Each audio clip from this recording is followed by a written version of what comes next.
तो hello friends, welcome back to my channel. और friend, आज की वीडियो सीरीज़ के अंदर हम बात करने वाले हैं डिस्क्रीट स्ट्रक्चर के रिगार्डिंग।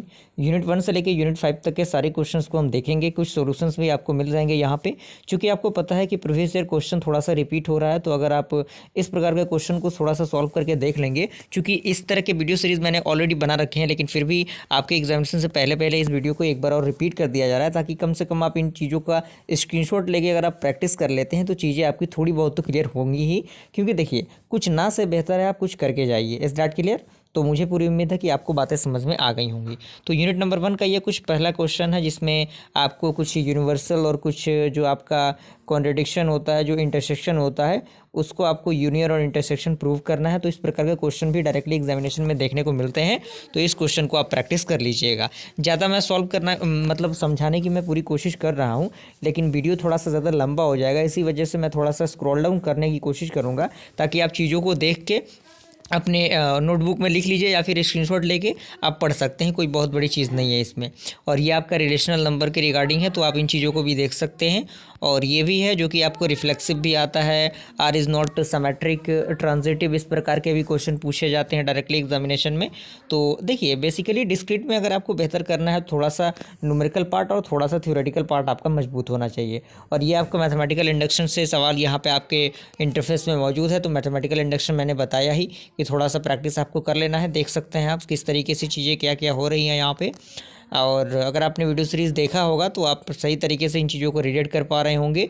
और यहाँ पे एक कुछ और क्वेश्चन आपको मिल जाएगा जो कि रिलेशन फंक्शन से आधारित है। तो यहाँ पर भी आपको प्रूफ मिल जाएगा इसका। और यहाँ पे आपको रिलेशन क्या होते हैं, रिलेशन के टाइप क्या होते हैं, जिसमें आपका डेफिनेशन आ गया। डेफिनेशन 3 डेफिनेशन आपको मिलेंगे, वहाँ पे आप देख सकते हैं। उसके बाद देखिए फ्रेंड, जी हाँ दोस्तों, ये भी काफ़ी इंपॉर्टेंट है। कई बार directly g of f of x इस तरीके से भी क्वेश्चन निकालने को, आपको फाइंड आउट करने को कहता है। तो इस प्रकार के क्वेश्चन को भी थोड़ा सा प्रैक्टिस कर लेंगे तो चीज़ें थोड़ी सी क्लियर हो जाएंगी। Is that clear? आगे हम बढ़ते हैं फ्रेंड। फिर मैथमेटिकल इंडक्शन के रिगार्डिंग क्वेश्चन मिलता है। इस प्रकार का क्वेश्चन हर बार एग्जामिनेशन में पूछा जाता है मैथमेटिकल इंडक्शन से। तो मैथमेटिकल इंडक्शन को तो किसी भी हाल में करके आपको जाना है और उसमें बेहतर करना है। वो क्वेश्चन आपको गलत नहीं होना चाहिए। Is that clear? और पिजन होल प्रिंसिपल, जैसा कि मैंने बताया कि प्रीवियस ईयर क्वेश्चन में बहुत बार रिपीट हुआ ये क्वेश्चन, तो पिजन होल प्रिंसिपल को आप देख लीजिएगा। और चूंकि देखिए 2020 का भी सॉल्यूशन इसमें आपको थोड़ा बहुत मिल ही जाएगा। अगर आप देखेंगे चीज़ों को तो कोई दिक्कत परेशानी नहीं होगी। और ये भी मैथमेटिकल इंडक्शन से रिलेटेड ही क्वेश्चन है, देख सकते हैं आप। और ये आपको पता है कि ये किस तरीके की क्वेश्चन है। प्रोबेबिलिटी वगैरह वाला जो पार्ट होता है वो इसमें थोड़ा सा अप्लाई किया जाता है। Number of A, number of B, number of C, जो फार्मूला अप्लाई होता है यहाँ पर बस फार्मूला है, putting the value getting the result. Okay, second unit हम लोग देखते हैं। तो सेकेंड यूनिट फ्रेंड आप देख लीजिए। सेकेंड यूनिट में आपको जो आइसोमॉर्फिक वाला जो पार्ट होता है, जो कि प्रूफ करने के लिए डायरेक्टली पूछता है एग्जामिनेशन में, वो क्वेश्चन का सॉल्यूशन आपको मिल जाएगा। और चूंकि आपका वक्त बर्बाद ना हो, उसी पॉइंट ऑफ व्यू से ये तैयार किया गया है। कम समय में बेहतर से बेहतर चीज़ों को आप यहाँ से वीडियो सीरीज़ के माध्यम से लेके जाइए। और उसके बाद होमोमॉर्फिज्म और आइसोमॉर्फिज्म क्या होते हैं, रिंग्स क्या होते हैं, फील्ड क्या होते हैं, जो कि डायरेक्टली एग्जामिनेशन में पूछे जाते हैं। शॉर्ट नोट में भी कई बार पूछ देता है। तो इस तरीके की चीज़ों को आपको करके जाना है। जो क्वांटिफायर होते हैं, एक्सटेंसिल क्वांटिफायर, ये सारी चीज़ें। रिंग भी आपका है, नल रिंग क्या होता है, फील्ड क्या होता है, ये भी बताया गया है यहाँ पे।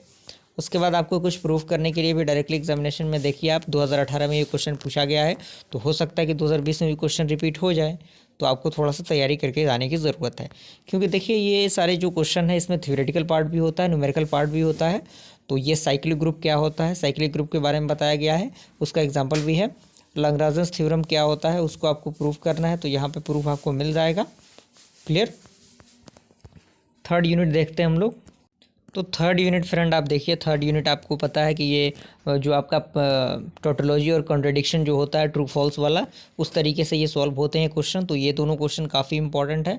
आप देख सकते हैं किस तरीके से एंड और नॉट वाला यहाँ पे कंडीशन अप्लाई होता है।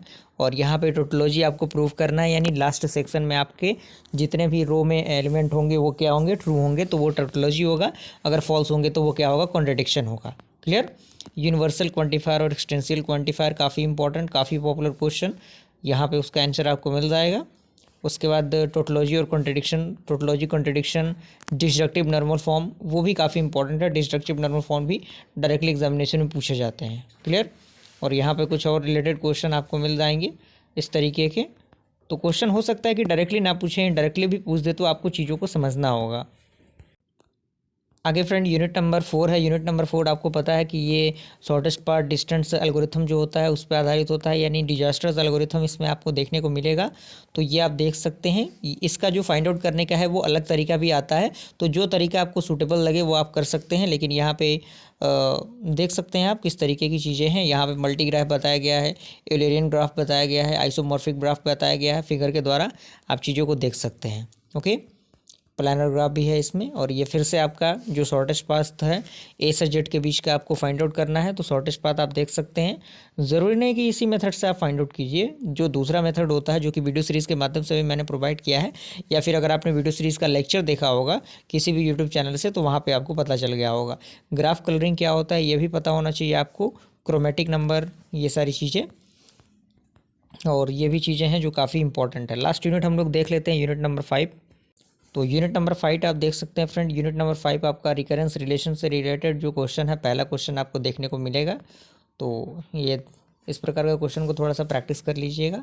और रिफ्लेक्सिव जो आपका रिफ्लेक्सिविटी क्या होता है, एंटी सिमेट्री क्या होता है, ट्रांजिटिविटी क्या होता है, इस प्रकार की चीज़ों को आप देख सकते हैं। और भी बहुत सारी चीज़ें हैं इसके अंदर।